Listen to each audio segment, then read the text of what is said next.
जाके हर्षा ठाकुर भाई, मुकत अनंत पुकारन जाई।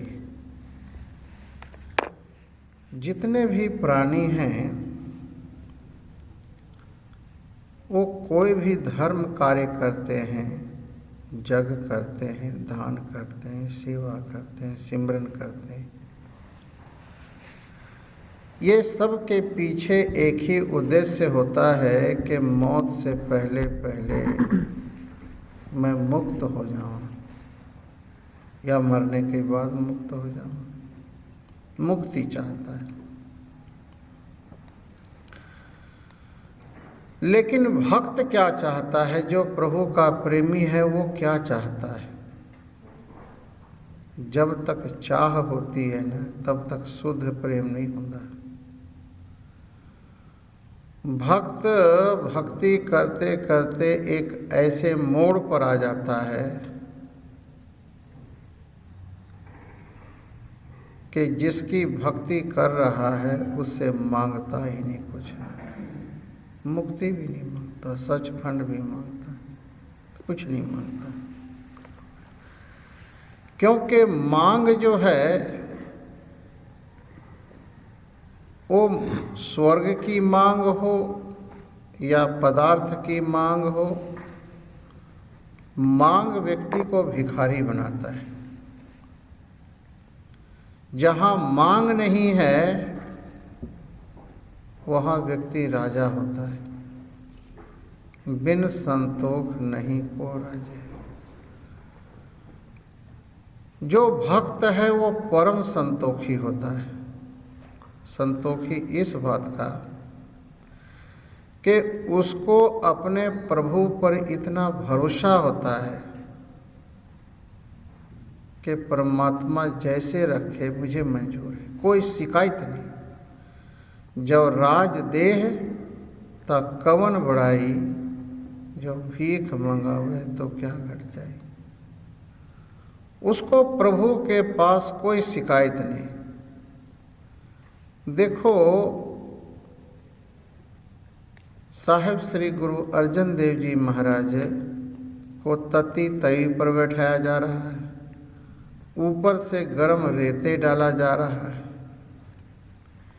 इस दर्दनाक सीन को देखकर सारे लोग हैरान, दुखी। यहाँ तक कि मियाँ मीर, जिनके द्वारा साहेब श्री गुरु अर्जन देव जी महाराज हरमंदिर साहिब का नींव रखाए, आज वो भी सामने हैं। वो कहता है मियाँ मीर कि मुझे ये देखकर बर्दाश्त नहीं होता, हमको रहा नहीं जाता कि इतना बड़ा अन्याय। वहाँ पर साहेब श्री गुरु अर्जन देव जी महाराज कहते हैं, मियाँ मीर, जब तुमने हरमंदिर साहिब का नींव रखा था मैंने कुछ शिकायत, कोई गिला कीता सी? नहीं जी महाराज। आज मैं सच की नींव रख रहा हूँ। कोई मकान बनाना हो, कोई मंदिर बनाना हो तो वहाँ पर ईंट की नींव रखनी पड़ती है। लेकिन जहाँ पर सोए को जगाना हो और प्रभु की तरफ तोड़ना हो लोगों को, तो मियाँ मीर वहाँ पर सच की नींव रखनी पड़ती है। और सच जो है ऐसा कड़वा होता है कि सारे जगत को एक बार सोए को जगा के रख देता है। मियाँ मीर आज सच का नींव रख रहा हूँ और उसके लिए प्रभु का हुक्म है तती तवी ते बैठना, ऊपर से रेता पवाना। तो इसमें तुमको दुख क्यों हो रहा है? गुरु महाराज, हमको देखा नहीं जाता है, वहाँ पर साहिब श्री गुरु अर्जन देव जी महाराज कहते हैं, प्रभु की आज्ञा मानो माथे। जो प्रभु का हुक्म है, मियाँ मीर मैंने साहिब श्री गुरु ग्रंथ साहिब विच सिर्फ वाणी नहीं उच्चारण किया कि प्रभु की आज्ञा मानो माथे, मैं वो अपने ऊपर घटाकर लोगों को ये बताने के लिए मैं एक कार्य कर रहा हूँ कि जो हमने वाणी उच्चारी है वो पहले हमारे जिंदगी में था।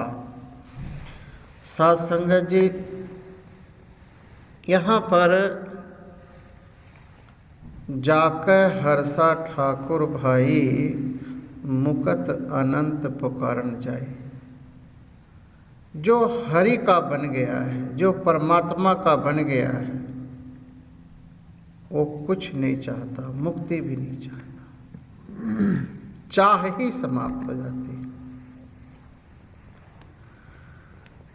कहते हैं एक बार साहिब श्री गुरु नानक देव जी महाराज के चरना विच, क्योंकि पहला दीदार साहिब श्री गुरु नानक देव जी महाराज का दौलता दाई ने करी थी।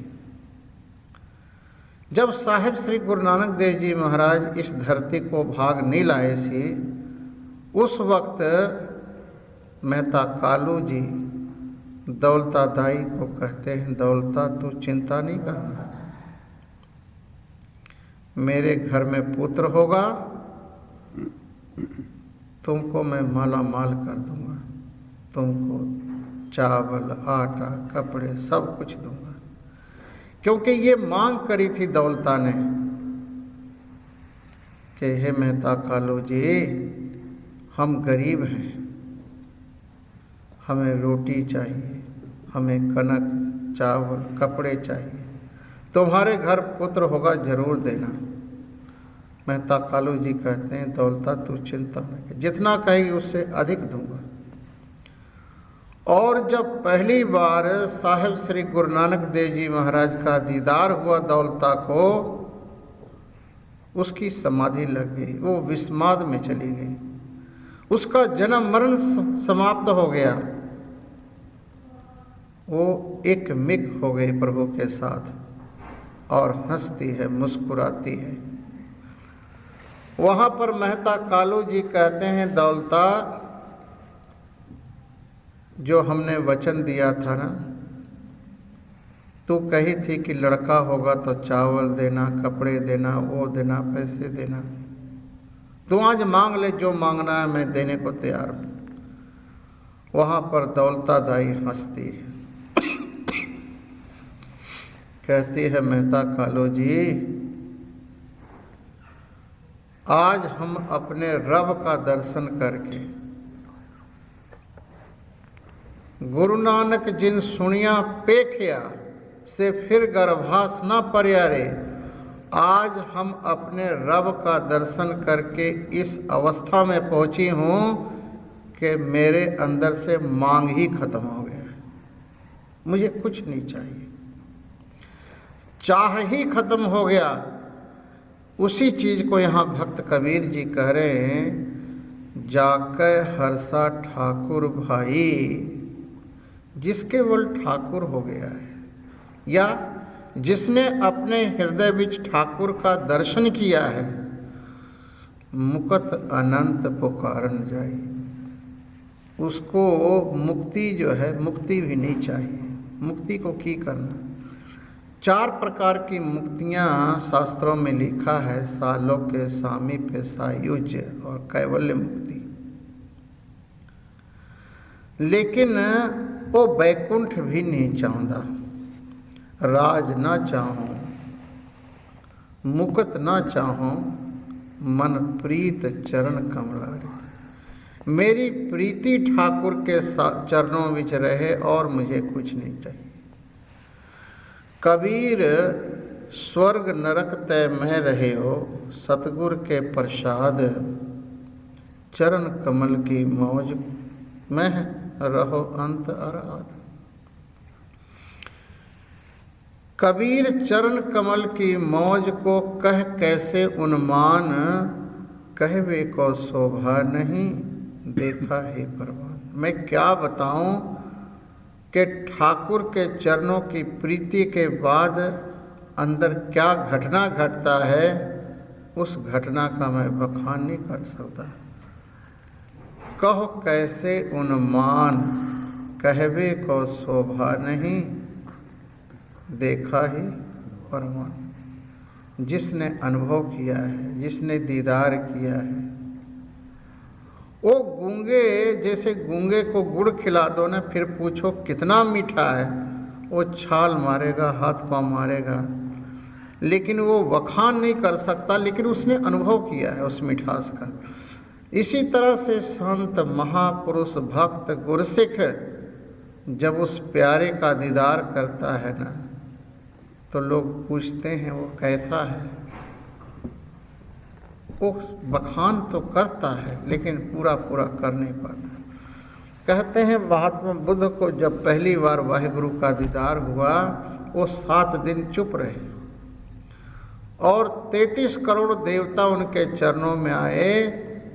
कहते हैं आप उस अनुभव को बताएं। वो बुद्ध कहते हैं वह अनुभव को कौन समझेगा। उस अनुभव का बखान नहीं हो सकता शब्दों में, नेति नेति, क्योंकि वो बियॉन्ड एंड बियॉन्ड है। ना बिगिनिंग है ना एंड है उसका ना कोई रंग है ना कोई रूप है। चक्र चिहन अर बरन जात अर पात नह जय, रूप रंग अर रेख भेख किछ कह न सकत कह, अचल मूरत अनुभव प्रकाश अमितोज कहे जय। वो तो आश्चर्य, वाह, उस वहाँ वाणी तक नहीं पहुँचती। इसीलिए बैकुंठ नगर जहाँ संत वासा, ऐसे जो संत हैं, भक्त हैं, गुरसिख हैं, वो जहाँ बैठता है वो जगह बैकुंठ बन जाता है। वो बैकुंठ को की करना जाकर,